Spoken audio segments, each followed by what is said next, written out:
அனைவருக்கும் வணக்கம். சிவசிவ சித்ரா யூடியூப் சேனலுக்கு தீபாவளி பண்டிகையை முன்னிட்டு உங்கள் அனைவருக்கும் தீபாவளி வாழ்த்துக்கள் சொல்லி வரவேற்கிறேன். இன்றைய தினம் தீபாவளி திருநாள் கொண்டாடியவுடன் மகாலட்சுமி பூஜை, குபேரலட்சுமி பூஜை என்று ஒன்று உள்ளது. அதை பற்றி நாம் இந்த வீடியோவில் காண்போம். அரிய கருத்துக்களை நீங்கள் இதன் மூலம் தெரிந்து கொள்ள முடியும். என்னுடைய யூடியூப் சேனலை சப்ஸ்கிரைப் செய்து பெல் பட்டனையும் கிளிக் செய்து நல்ல கருத்துக்களை பெறுமாறு வேண்டி கேட்டுக்கொள்கிறேன். தீபாவளி திருநாள் இன்று அதிகாலை சூரிய உதயத்திற்கு முன்பு கொண்டாட வேண்டும் என்பது ஐதீகம். 4:30 முதல் 6 மணிக்குள் கொண்டாடலாம். 7லிருந்து 9, 7 to 9 ராவு காலம்ன்றதால நம்ம 9:15 to 10:15 சிறந்த நேரமாகவும் கருதப்படுகிறது. இன்றைய தீபாவளி திருநாள் எதனால் கொண்டாடப்படுகிறது என்பது அனைவரும் அறிந்த விஷயமாக இருந்தாலும் எனக்கு தெரிந்த நான் கற்றுக்கொண்ட இந்த கருத்தை தங்களிடம் நான் சமர்ப்பிக்கிறேன். நரகாசுரன், நரகன் என்கிற அசுரன் இந்த பூலோகத்தில் இருந்து தேவர்களை மிகவும் வதைத்து கொண்டிருந்தான். இதை அறிந்த கிருஷ்ண பரமாத்மா அவனை அழிக்க திட்டமிட்டார். அப்பொழுது அவன் ஒரு வரம் வாங்கியிருந்தான். தன் தாயை, பூமாதேவியின் பிள்ளையாகிய நரகன் என்கிற அசுரன், தன் தாயை தவிர பூமியின் மகன் அவரை தவிர வேறு யாராலும் எனக்கு மரணம் ஏற்படக்கூடாது என்று வரம் பெற்றிருந்தான். இதை அறிந்த மகாவிஷ்ணு ஒரு யுக்தி செய்து இவனை அழிப்பதற்கு போர் புரிந்த நாள் தான் தீபாவளி. அவனை அழிப்பதற்கு அவன் வரம் பெற்றிருந்தால் இவர் பூமாதேவியின் அம்சமான தன்னுடைய 2ஆம் மனைவி சத்யபாமாவை போருக்கு அழைத்து செல்கிறார். போரை வழிநடத்தி செல்வது சத்யபாமாவாக இருக்கிறது. ஒரு குறிப்பிட்ட கால நேரத்தில் அவன் என்ன செய்கிறான், வீச்சருவால் கொண்டு வீசும்போது மகாவிஷ்ணு வேண்டுமென்றே மயக்கமடைந்தார் போல் கீழே விழுந்து விடுகிறார். இதை கண்ட சத்யபாமா மகா கோபத்துடன் அவனை அதே வீச்சருவாளரை கொண்டு உரையிலிருந்து எடுத்து தலையை சீவி விடுகிறார். அப்பொழுதுதான் அவன் உணர்கிறான், பூமாதேவியின் அம்சம் என்னுடைய தாயை தவிர நாம் யாரும் நம்மை வதைக்க முடியாது என்று வரம் பெற்றிருந்தோமே.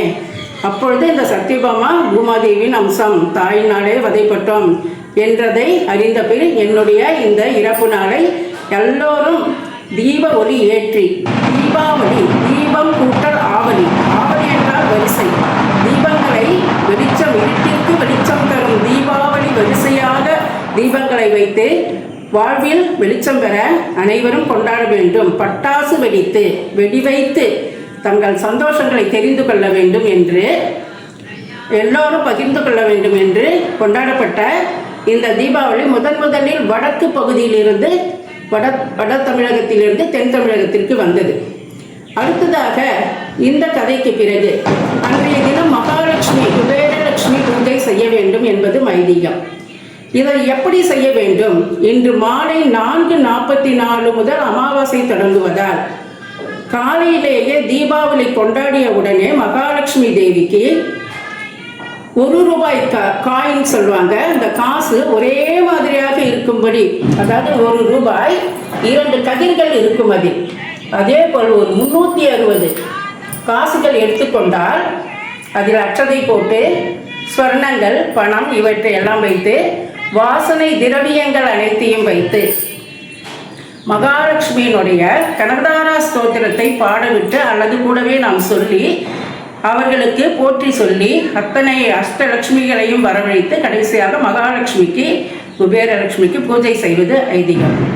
இப்படி செய்யும்போது அந்த பூஜையில் மகாலட்சுமிக்கு பிடித்த நெல்லிக்கனியினுடைய அந்த இலைகள் இவற்றை கொண்டும் மற்றதை கொண்டும் பூக்கள் கொண்டும் அந்த 1 ரூபாய் காசு ஒவ்வொரு தடவையும் 108 சொல்லலாம், 1008 சொல்லலாம். எதுவுமே என்னால் முடியவில்லை என்றால் 21 முறையாவது சொல்லலாம். சொல்லி அந்த லட்சுமிகளை வரவழைக்க வேண்டும். இப்படி அவர்களுக்கு நாம் அர்ச்சனை செய்து பழம், பூக்கள் மற்றும் பலகாரங்கள் இவை அனைத்தையும் மகாலட்சுமிக்கு சமர்ப்பிக்க வேண்டும். இந்த எல்லாவற்றையும் செய்து முடித்து பூஜை நிறைவேறுமா அப்படி என்று பார்க்கும்போது இந்த கனகதாரா ஸ்தோத்திரம் எப்படி வந்தது என்ற கதையை நாம் தெரிந்து கொள்ள வேண்டும். ஆதிசங்கரர் சிறு வயதில் இருக்கும்போது முதலாக பிரம்மச்சரியம் ஏற்று பிச்சை எடுத்து செல்லும் போது வீதி வீதியாக செல்கிறார், தன் தாயிடமும் பெற்றுக்கொள்கிறார். அப்படி ஒரு பாட்டியினுடைய வீட்டில் வீட்டில் வெளியில் நின்று பிக்ஷாம் தேகி என்று சொல்லும்போது அந்த பாட்டி இந்த சிறு பையனின் சிறு வயது பாலகனின் முகத்தில் எப்படி ஒரு தேஜஸ் உள்ளது, ஏதாவது ஒன்று கொடுக்க வேண்டும் என்று வீட்டிற்குள்ளாக சென்று பல இடங்களில் தேடி பார்க்கிறார். ஒரு பருக்கை அரிசி கூட இல்லை. இறுதியாக ஊறுகாய் சாடியில் ஒரு சிறிய நெல்லிக்காயினுடைய ஒரு பத்தை சுருங்கி போய் கிடைக்கிறது. அது ஒன்றுதான் ஒட்டி கொண்டிருக்கிறது. அதை மட்டும் கொண்டு வந்து இதாவது கிடைத்ததே இல்லை என்று சொல்லாமல் என்று மிக்க மகிழ்ச்சியுடன் கொண்டு வந்து, பாலகனே, என்னிடம் இது மட்டும்தான் இருந்தது, எனக்கு வறுமை, நான் இது மட்டும்தான் வைத்திருக்கிறேன், மனம் கூர்ந்து தயவு செய்து மகிழ்ச்சியுடன் பெற்றுக்கொள் என்று அதை பிச்சையாக எழுகிறார். இதை கண்ட ஆதிசங்கரர் மகாலட்சுமி தேவியின் அருள் இந்த பாட்டி மூதாட்டிக்கு கிடைக்க வேண்டும், இவள் குபேரனுடைய அருள் பெற்று நல்ல நிலைமைக்கு வர வேண்டும் என்பதற்காக அந்த நேரத்தில் பாடியதுதான் கனகதாரா ஸ்தோத்திரம். கனகம் என்பது காசு. காசு மழை இவர் பாட பாட பாட அந்த ஸ்தோத்திரம் காசு மழையாக குவிகிறது. அந்த மூதாட்டியின் வீடு குடிசையிலிருந்து கோபுரமாக கிளம்புகிறது.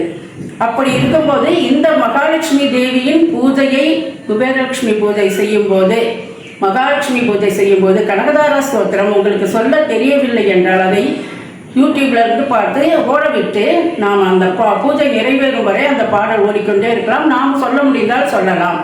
இப்படி நாமும் செய்து நம் வருங்கால சந்ததியினரும் இதை பின்பற்றுமாறு செய்தால் அந்த குடும்பம் நோய் நொடியின்றி பலமாக சுபிட்சமாக பொருளாதார மேன்மையோடு நீண்ட ஐஸ்வர்யத்தோடு நீண்ட ஆயுளோடு எல்லோரும் மகிழ்வித்து வாழ முடியும் என்பது ஐதீகம். இதை எல்லோரும் தெரிந்து கொண்டு இந்த நிமிடம் இதை பார்க்கும் இந்த வீடியோவை கூட இன்று சாயங்காலம் 4:44 பிறகுதான் அமாவாசை, மதியம் கூட நீங்கள் செய்யலாம். இப்பொழுதுதான் இறைவன் பூஜை முடித்தது என்றால் கூட மகாலட்சுமி படம் ஒன்று வைத்து ஒரு 9 காயின், 1 ரூபாய் காயின் ஒரே மாதிரியாக எடுத்துக்கொள்ளுங்கள். அச்சதை எல்லாம் போட்டு பூக்கள் போட்டு பலகாரம் ஏதோ உங்களால் முடிந்த வெற்றிலை பாக்கு படம் வைத்து பூஜை செய்து அந்த மகாலட்சுமி அருளை பெற்று எல்லோரும் தீபிக்குமாறு மகிழ்ச்சியுடன் வாழுமாறு கேட்டுக்கொள்கிறேன். அனைவருக்கும் தீப ஒளி நல்வாழ்த்துக்கள். நன்றி, வணக்கம்.